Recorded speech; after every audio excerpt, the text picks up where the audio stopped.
Mesdames, Messieurs, bonjour et bienvenue sur notre chaîne YouTube. L'information vous place au sommet du monde. Alors, si vous êtes nouveau, abonnez-vous et cliquez aussi sur la cloche de notification pour ne plus rien manquer. On commence.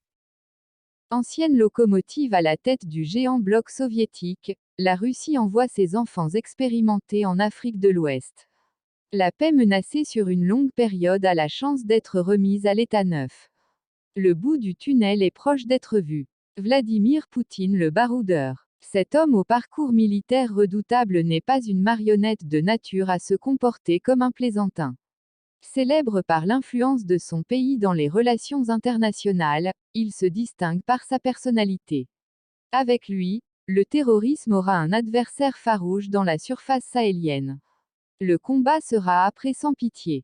La majorité a confiance aux enfants russes. Ce sont des hommes forts. Ils ont la capacité de prêter secours aux éleveurs et cultivateurs autochtones traumatisés chez eux, afin que la stabilité ait sa place d'antan sur le sable et entre les arbustes épineux. La puissance de feu et de taille et l'expérience martiale promet d'être robuste. Dès lors, le bataillon français en place est de plus en plus occulté et de moins en moins aimé. La France est victime des conséquences qui découlent de ses propres revers. Ces colonies qu'elle piétine et maltraite ont marre d'elle. La Barkhane est un tocard, selon les critiques qui fusent de toutes parts, elle n'est pas crédible et n'a fait mieux que de laisser perdurer la tragédie. La réussite fondamentale qu'on attendait d'elle a foiré. Numériquement parlant, les nouvelles nécrologiques s'amoncellent. Si ce n'est pas au Mali, c'est au Niger, si ce n'est pas entre ces deux, c'est au Burkina. Les témoignages sont convergents, la présence militaire n'a pas servi à restaurer la sécurité. Les gens continuent de mourir. Les langues se délient pour lui dire de quitter. La raison d'être indigné est claire comme l'eau de roche. Quand même, les Africains ont tort de compter sur un pays colonisateur qui n'est pas inspiré pour les protéger. Le Mali, le Burkina et le Niger, ces trois pays sont incapables de vaincre un ennemi commun qui multiplie les carnages. C'est ridicule, le lièvre entouré est plus puissant qu'il nargue les chiens qui l'entourent. En plus du soutien français, aucune amélioration ne pointe à l'horizon. Dans cette affaire, le mensonge occupe une place importante mais la naissance de la vérité aura bien lieu. La France d'hier est la même que la France d'aujourd'hui. Ces drones voient bien dans les gisements profonds pour s'emparer de l'or souterrain mais jamais ils ne voient les foyers terroristes pour les mettre en débandade. Il convient de se demander pourquoi les dignitaires africains sont passifs face à cette horreur. Il est difficile de se convaincre que les présidents élus en Afrique sont conscients des mutilations massives qui déciment dans la démographie. La désolation est immense. Du nouveau sang frais vient couler sur les traces du premier sang à peine séché des victimes.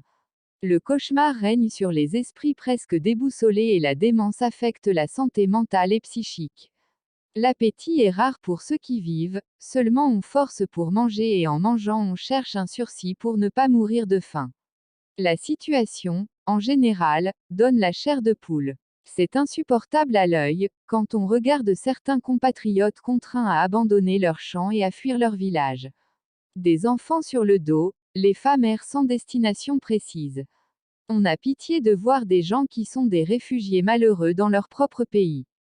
La mendicité est devenue le principal métier national pour les mineurs et pour les adultes. Le Mali est un territoire sans État, le Burkina aussi, ainsi que le Niger. La dimension de l'État se limite au clan restreint des membres qui défendent leurs intérêts égoïstes dans le gouvernement. Du chef de gouvernement au président de l'Assemblée nationale, aucun élu ne connaît la souffrance réelle du pays réel.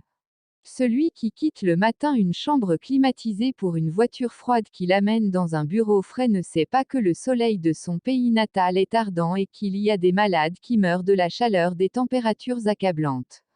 Assassiné en 1987, l'ancien président Thomas Sankara disait qu'il vaut mieux faire un pas avec le peuple que de faire 100 pas sans le peuple. Et là, les gouvernants actuels n'ont pas fines oreilles à cela. On connaît leurs tendances. C'est du blablabla, les discours accompagnés de fortes rhétoriques pour berner les peuples. Quand il s'agit de s'enrichir en cachette par le circuit des détournements à col blanc et des prévarications fiscales, les dirigeants connaissent ce tuyau. Lorsqu'il est question d'aller se cacher dans une chambre d'hôtel ou dans une autre pour jouir d'un rendez-vous de fornication, il y a de l'argent pour acheter des maîtresses. Le drame est qu'on dira que les caisses du trésor public sont vides et qu'il n'y a pas de l'argent pour prendre soin des soldats qui se sacrifient dans le Sahel. Pourtant, toutes les missions militaires exigent des équipements appropriés. C'est obscurantiste, le chemin pris par les autorités. Les gens les dénoncent en murmurant mais les artistes et les écrivains les interpellent ouvertement au bon sens. Sans vergogne, certains ministres ou députés se permettent le vice de se rendre dans les bars pour une histoire de loisirs et de belle vie avec leur famille. C'est immoral au sens propre du terme. Tous ces dérapages expliquent le retard des pays africains et le sous-développement. Nous parions que la chanson du musicien Alpha Blondy est une grande prophétie. Son message est incontestable, les ennemis de l'Afrique ce sont les Africains. En face, le soleil russe viendra corriger beaucoup d'anomalies. La lumière qui jaillira de Wagner va embarrasser la France et faire dissiper les ténèbres. Ce que cachait Barkhane sera connu. Berceau de la Déclaration universelle des droits de l'homme, la France a des théories palpitantes à congratuler mais, en pratique, les faits sont décevants. En presque 10 ans dans le Sahel, la mission de la force Barkhane n'a pas suffi à résoudre le problème. Le terrorisme est en vigueur et semble subsister mieux que la veille. Faut-il un siècle de guerre avant de neutraliser la terreur qui sévit? Encore une fois de plus, l'honneur de la France sera touché. Elle s'attire tant de suspicions qui se développent contre elle. Son image risque d'être écornée quelque peu dans cette affaire spécifique du Sahel. La France est ambiguë, sa position est floue. Toujours est-il que personne ne déteste la France. C'est un pays aimable comme tous les autres pays. La multitude adore le peuple français. Seulement tout le monde déplore la double casquette qu'elle porte. La France qui éteint en sapeur-pompier et la France qui brûle en pyromane. Pour cette raison, son absence de la contrée sahélienne est le rêve pluraliste du commun des mortels. À titre de comparaison, les avis se recoupent. Les pays colonisés par les Anglais sont en paix tandis que la tempête ne cesse de secouer les pays colonisés par la France. Il convient de se demander pourquoi les dignitaires africains sont passifs face à cette horreur. Il est difficile de se convaincre que les présidents élus en Afrique sont conscients des mutilations massives qui déciment dans la démographie. La désolation est immense. Du nouveau sang frais vient couler sur les traces du premier sang à peine séché des victimes. Le cauchemar règne sur les esprits presque déboussolés et la démence affecte la santé mentale et psychique. L'appétit est rare pour ceux qui vivent, seulement on force pour manger et en mangeant on cherche un sursis pour ne pas mourir de faim.